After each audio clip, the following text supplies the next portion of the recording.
Samsung just launched the Galaxy A54 5G. Let's unbox this gadget. This phone is powered by Samsung's own Exynos 1380 system on chip with up to 8 GB of RAM and up to 256 GB of onboard storage.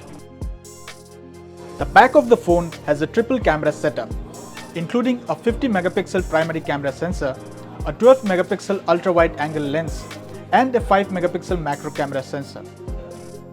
Plus, on the front, there is a 32 megapixel camera sensor.